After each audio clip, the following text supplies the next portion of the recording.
بسم الله والحمد لله والصلاة والسلام على رسول الله وعلى آله وصحبه ومن والاه أما بعد. So I guess you guys are up to date with the schedule, inshallah ta'ala. We're starting a little bit late, so I'm just taking 15 minutes out of the break. So the break will be from 3:30 to 4:15, inshallah ta'ala. So that will help us to catch up. Because as much as people want to break, I think everyone wants to finish the material also. So, bi'idhnillahi ta'ala. Okay, so in this module, insha'Allah ta'ala, what we have is we're going to learn a little bit about the ta'weez.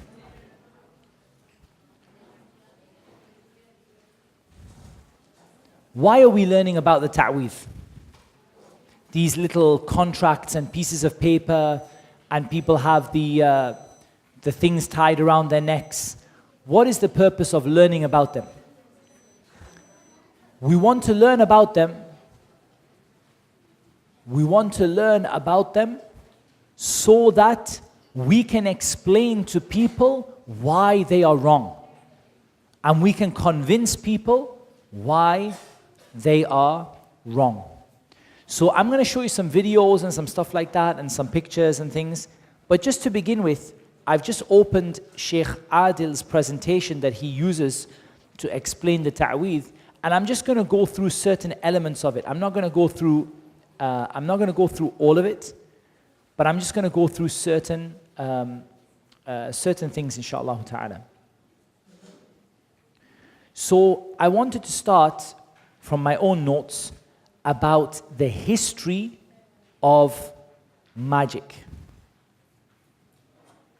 Because this is important in understanding the modern magic which is done today. So, we're going to start with ancient Babylon. Ancient Babylon, Babel.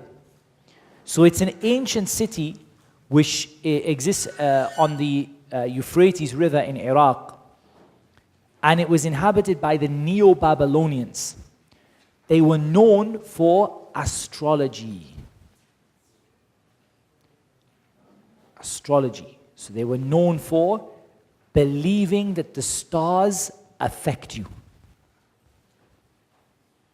So we can say star worship. And they worshipped, this is very important, they worship the 7 stars, or some people call them the 7 constellations, because they're not just one star. The 7 constellations, and 7 groups of stars. And how did they used to get nearness to their gods? They used to light incense, and they used to tie knots. They used to tie knots, and they used to commit ritual sacrifice. So we need to remember this, because this is going to be very important in understanding the magical contract and the ta'weez that people keep. So these Babylonians, they were all about the stars. The stars affect your future. The stars affect what happens on the earth. The stars bring you rizq. The stars cause you problems. The stars save you. They were all about the stars. And they worshipped what they call an-nujum as-sab', the 7 constellations, or the 7 stars that they used to worship as gods. How did they used to worship them? 1, 2, 3. They used to light incense. Okay, is it haram to light incense? It's not haram to light incense. Bukhur is not haram. But you mustn't resemble the non-Muslims when you do it. You mustn't resemble the way that the non-Muslims do it, or the particular incense that they use to bring their gods. And I do not advise that you use incense in Ruqya at all. Because of this. I do not advise that you use incense in Ruqya at all because of this. Because it resembles the non-Muslims, and the Prophet ﷺ said, "Man tashabbaha biqawmin fahuwa minhum." Whoever resembles a people is one of them. The tying of knots. They used to tie knots as an act of worship. And ritual sacrifice. That means sacrificing animals, people, whatever it is, to please their gods. Ritual sacrifice. And their books are full of references to magic. You see, the thing is that it's only now that people are quite hidden about magic. Actually, these guys were very open. They said, we practice magic through worshipping 7 stars. Okay, now we're going to go to ancient Egypt. So ancient Egypt used equations, symbols, and words. They were all about numbers. You know, like you get these squares that look like this. And the numbers, they add up to something and things like that. We're not talking about maths here, but we're talking about using this for magic. And symbols, used to get weird looking symbols, numbers, you know, strange things written, symbols that you can't read, hieroglyphics, and words. Their men of religion were open magicians, and some of their kings were magicians, and Fir'aun and his attachment to magicians are well known. So equations, symbols, words. Particular words that have meanings, particular symbols. Okay. Ancient Persia. In ancient times, they were monotheists. But their leader, Rustam, used to practice astrology and stargazing. So again, the belief that the stars affect you. They had something called the Banner of Khosrow, which is known as Zarkhash Kawayan, or Kawayan, something like that. It was inscribed in gold, and basically it was a 10 by 10 square. So you're looking at something that looks a bit like this.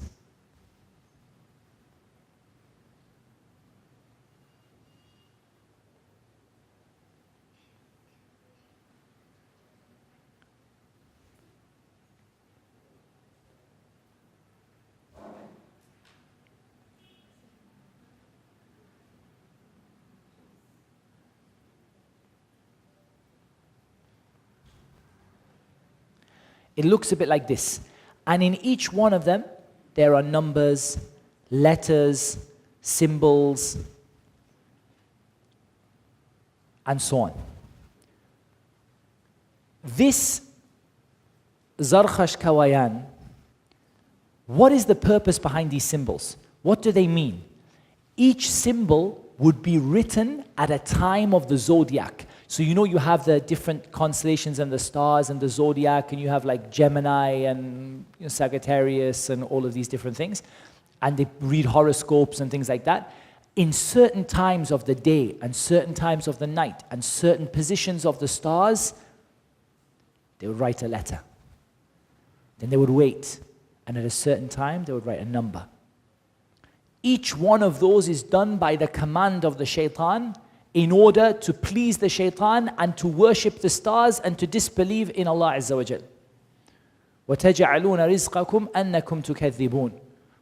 They made it that their rizq comes from the stars and that they believed in the stars instead of Allah subhanahu wa ta'ala.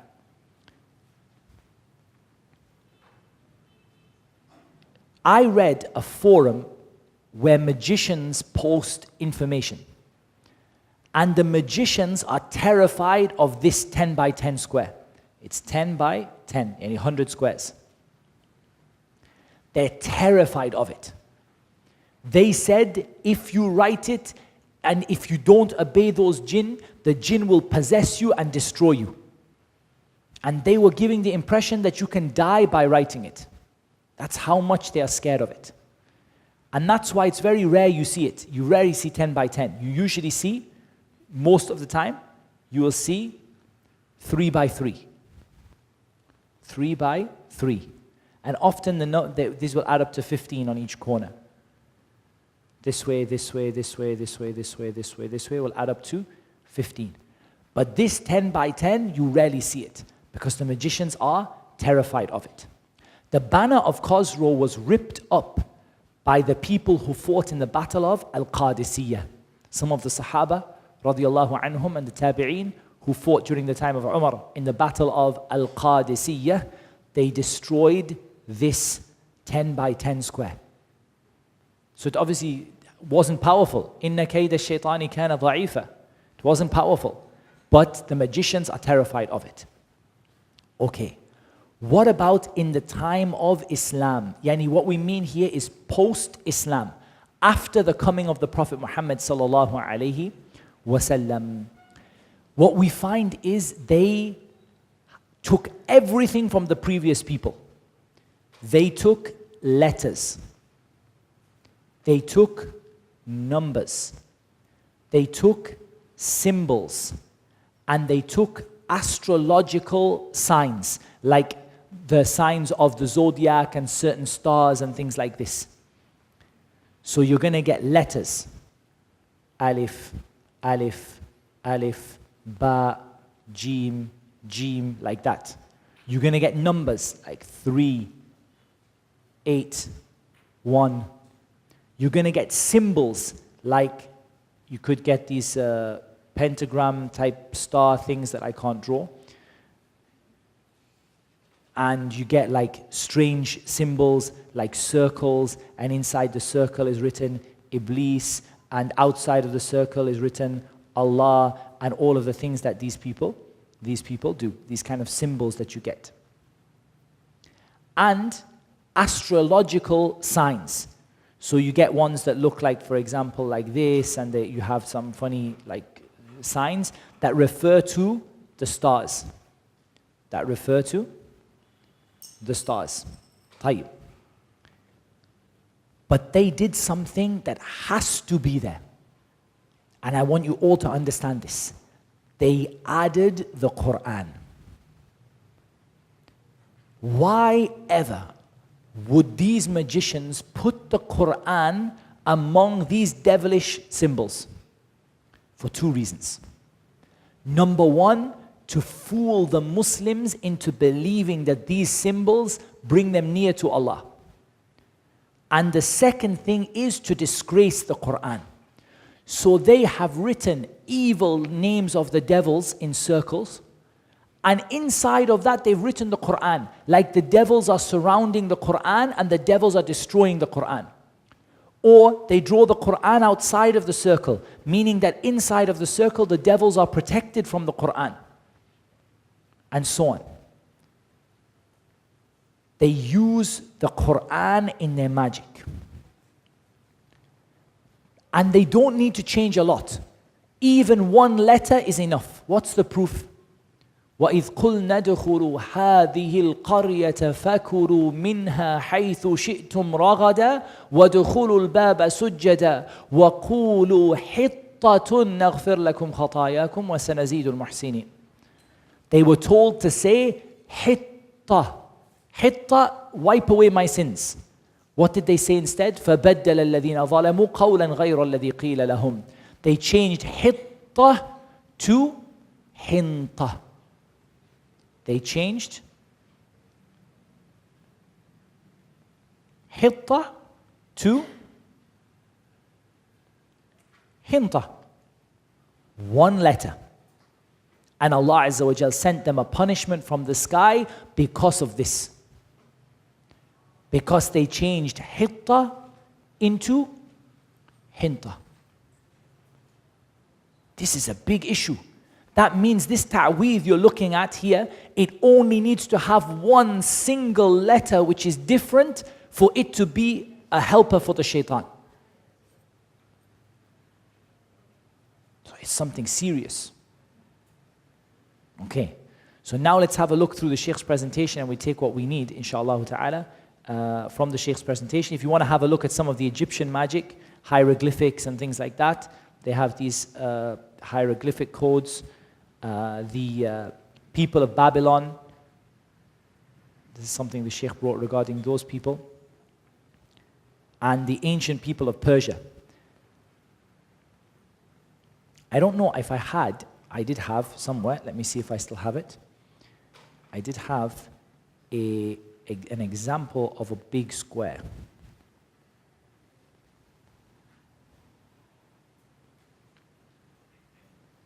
I think this one's a good example of a big square. How many is this? 1, 2, 3, 4, 5, 6, 7, 8 by 1, 2, 3, 4, 5, 6, 7, 8. It's an 8 by 8. I told you nobody uses 10 by 10. These people are terrified of 10 by 10. Look how ajib they are. Look, they're scared of what? Two more boxes? What is, two more lines? Like they are the strangest people. But look at what they do. Look at what they do. I hope you can all see that, how it looks. That's an 8 by 8. What else do we have here? What's this one? No, this is something else. Let me get a one that's a bit smaller. Sometimes they just scribble. But those scribbles have a meaning.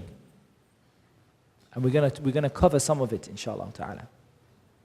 What about this one? So here you can see on the inside of it, you can see a 3 by 3 grid. A 3 by 3 grid. And you can see written around it, Allah, Allah, Allah, Allah, Allah, and all these weird letters all the way around and stuff like that. And you have some other grids there. So just to show you some of the things I'm talking about. Okay. We'll come back to that later. Okay. So here's an example of some of the symbols that are very commonly used. So you guys really should learn what these symbols mean. We probably don't have a lot of time today to cover each one. But each one of these symbols is a star.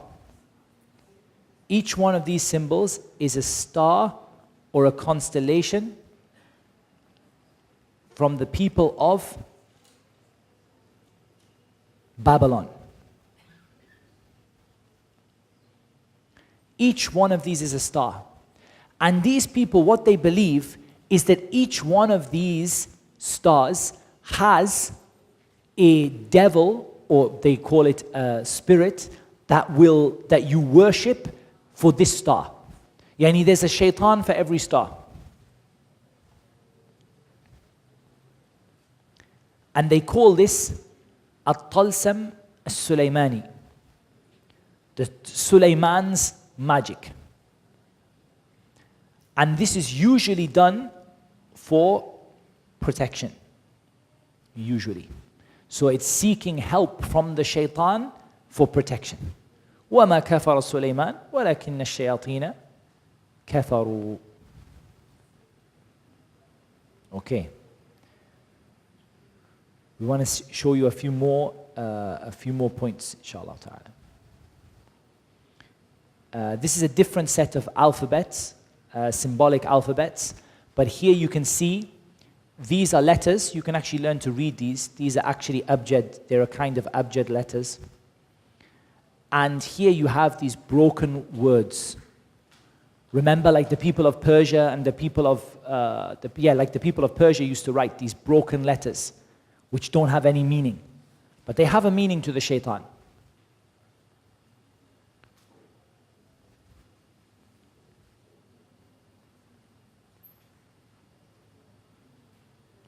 Okay, we want to go and just understand the way that the abjad letters work. I'll show you some videos after that, inshallah. These are all examples of things you can find. There's another chart in there. Here we have some ajib stuff. Here you can see those 7 stars written out, worshipping the 7 stars. You can see them here. You can see some of the ways they present them in little things around your neck and pouches on your keys and things like that. Sometimes there's little pieces of paper you put in the water and you drink.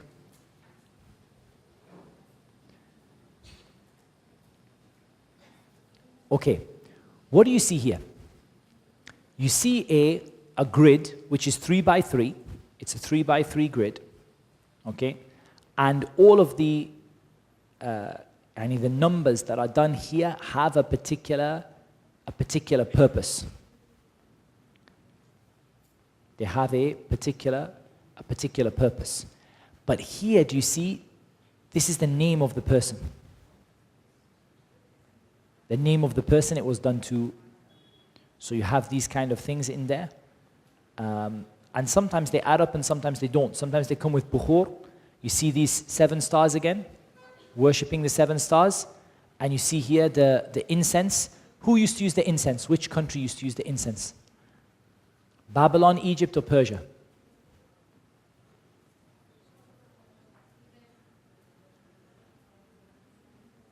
We just did it.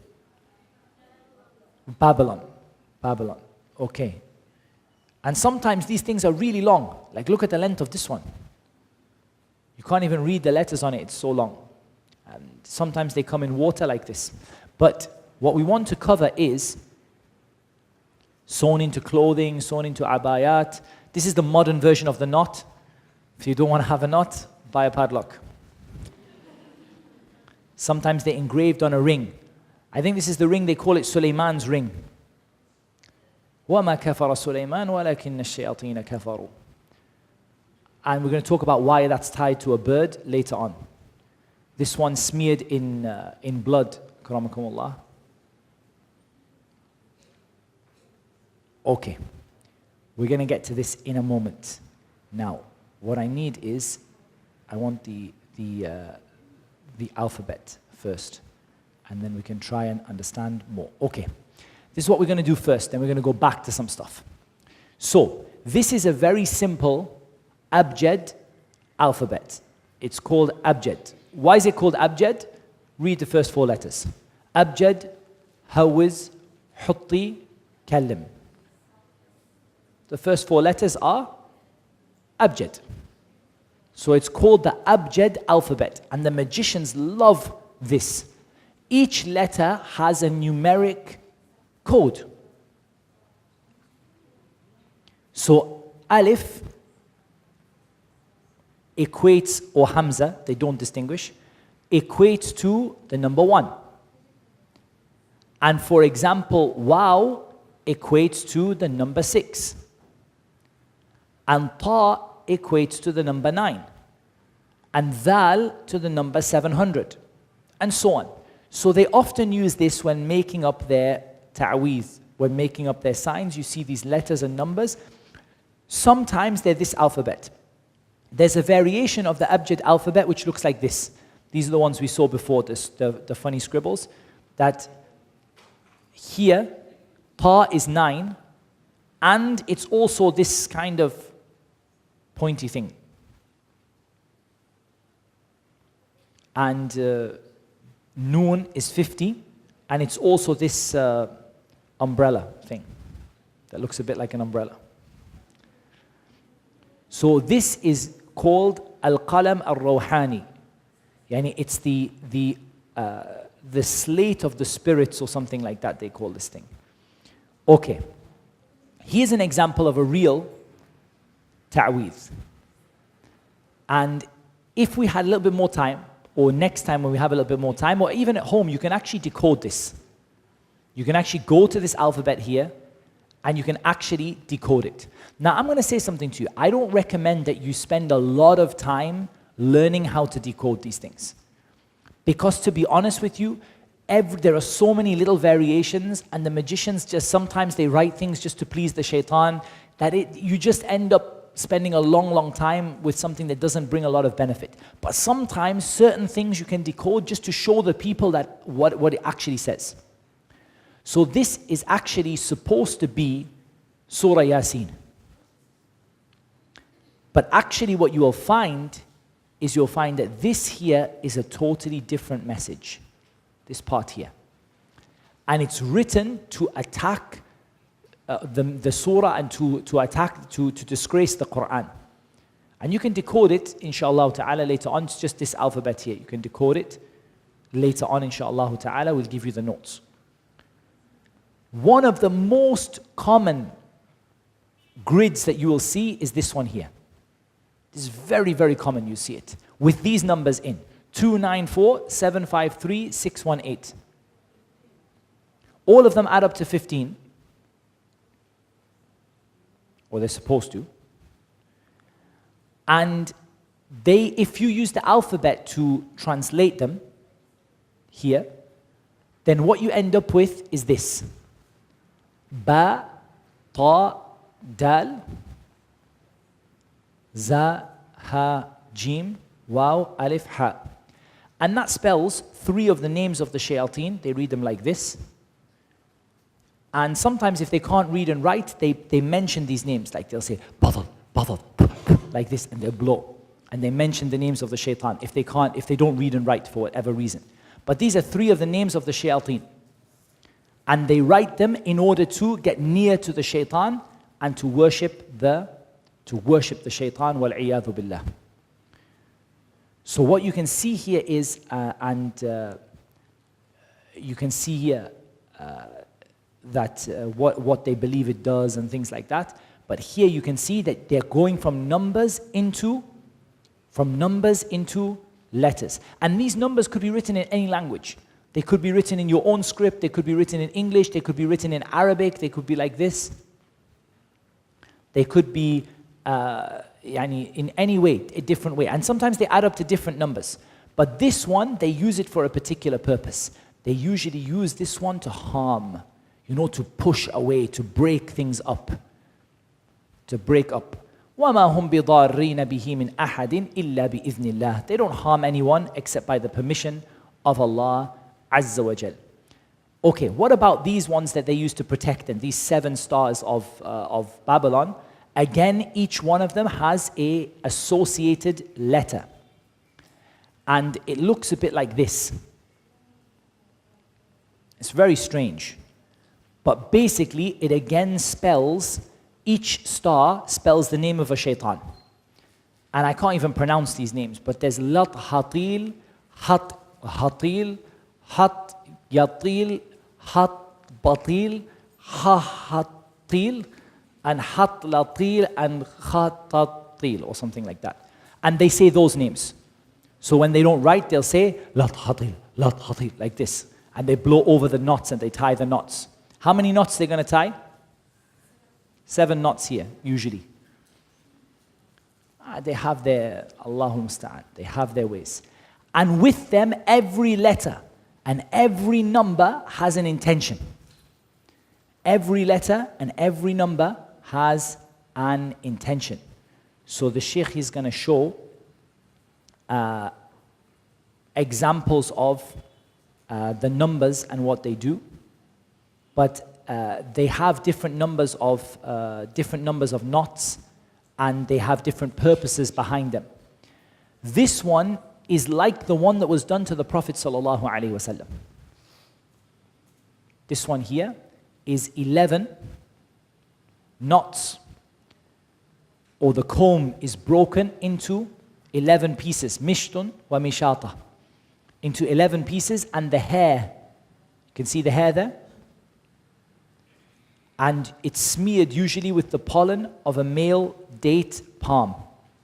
You can see that here. It's smeared with the pollen from a male date palm, and you can see that they put the hair of the person inside of it. This is usually to kill. This one is usually to kill. وَمَا هُمْ بِضَارِّينَ بِهِ مِنْ أَحَدٍ إِلَّا بِإِذْنِ اللَّهِ. They can't harm someone except by the permission of Allah Azza wa Jal. So they do sometimes it for medicine, which has a certain number. They use a certain number for protection. They use a certain number to protect the magician from the shaitan. Yes, the magician makes a ta'weed for themselves to protect themselves against the jinn.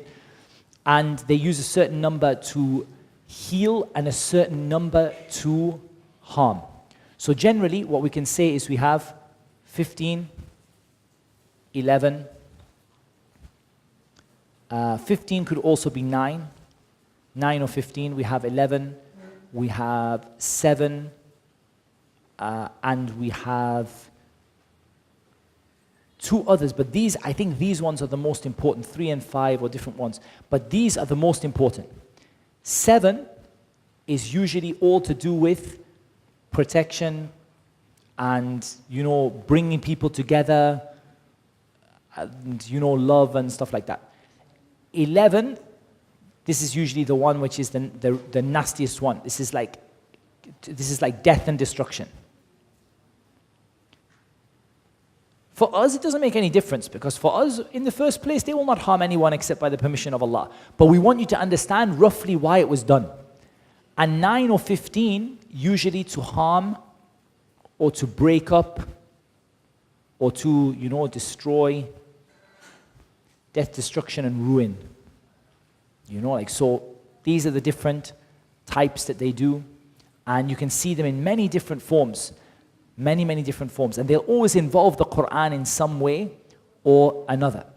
Okay, have you guys all heard about magicians asking for your name and your mother's name?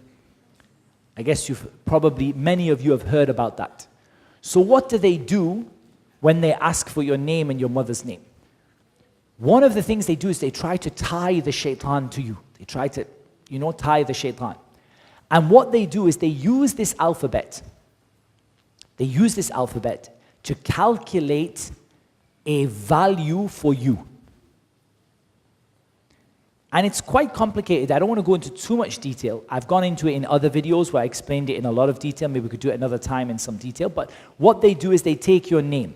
So for example, I'm going to just put, for example, Muhammad. Okay? And then they will take the mother's name. So let's just give an example, and they will say, Ibnu Fatima.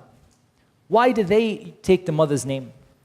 They take the mother's name for two reasons. Number one, because Allah commanded you to call people by their father's names, and they want to disobey Allah. And number two, it's like they're saying you don't know who your parents are, like they're trying to doubt your lineage. So the meme would be 40. And the ha would be 8. And the meme would be 40. And the dal would be 4. And then they would have a ba, which would be 2. And they would have a noon, which would be 50. And then they would have, for Fatima, they would have a fa, which is 80, and then an alif, and then they would have a ta, which is 9, and then they would have a meme, which is 40, and then they would have a ha at the end, or a ta marbuta, yani a ha. They actually do it as a ha, I think, which is 5. And then what they would do is they would total these numbers up. They would start adding up these numbers. So here they will get 52, and here they would get 52 for Ibn, and then here they would get 92, if I'm not mistaken, and here they would get 90 and 40, 130, and what did we say for that one?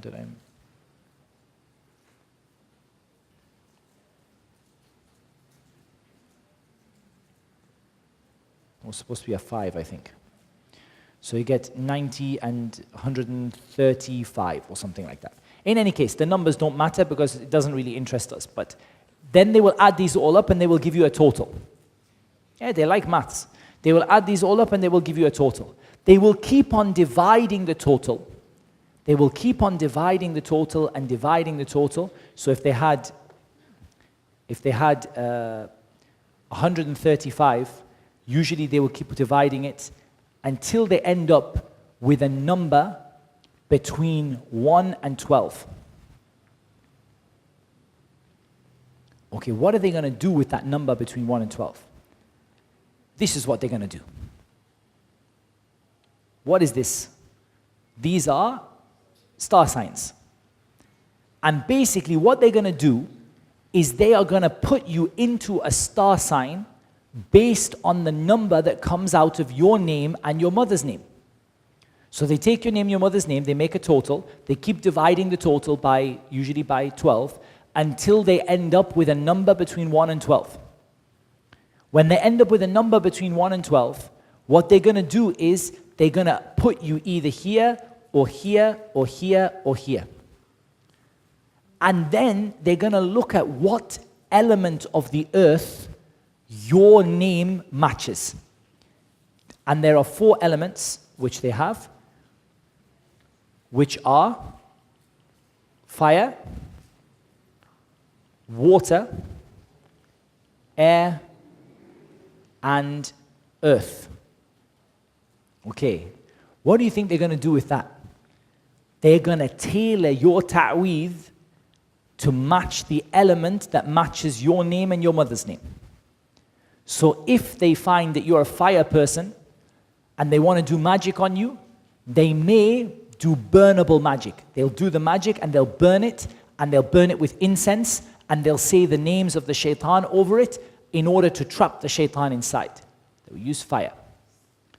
If they find out that your name and your mother's name is a water element, what they're going to do? Bury it in a well, bury it in the sea, sink it down so it's water, or put it in water and make people drink it, because they figured out that you are a water person. Air, that goes back to the bird. Why did that bird have a little thing tied around its leg? Because this person was an air person. So they might hang it on a tree. If it's air, they might hang it on a tree. They might float it into the wind. They might tie it to a bird. And if it's earth, they will bury it in the ground, maybe bury it in the grave or something like that. This is their shaitani way of calculating. And at the end of the day, it doesn't trouble us too much, because at the end of the day, we say, وَمَا هُمْ بِضَارِّينَ بِهِ مِنْ أَحَدٍ إِلَّا بِإِذْنِ اللَّهِ. And you can't even reliably use this to work out where the ta'weed might be, because the magicians sometimes break their own rules. Like sometimes they won't add the word ibn in, or sometimes they won't spell the mother's name in the right way, or sometimes they don't speak Arabic, so they'll use another letter set. So ultimately, it's not worth you calculating someone's name and mother's name and then going, okay, it was water, so maybe I should look in the well. In reality, it's not worth it. The reason we tell you this is so that you can explain to people why these amulets around their neck are haram, and why they are so dangerous, and what they really mean, and what the magicians really do, what they really do.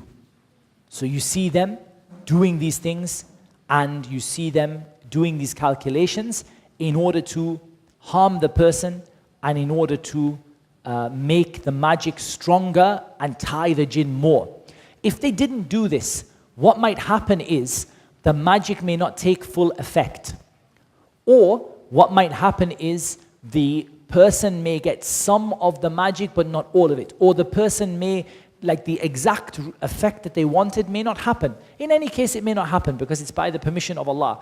But in their mind, if they make a mistake, it may not have the same power and the same effect that they wanted it to have. The interesting thing about this is that when you actually see the magic that is actually done to people, and sometimes you will come across it when you're doing ruqya, you will come across someone that has the magic on them or with them or in the ground, or you'll find it, or you might just, Allah subhanahu wa ta'ala inspires you to know where it is, then you will actually see these things very clearly mentioned.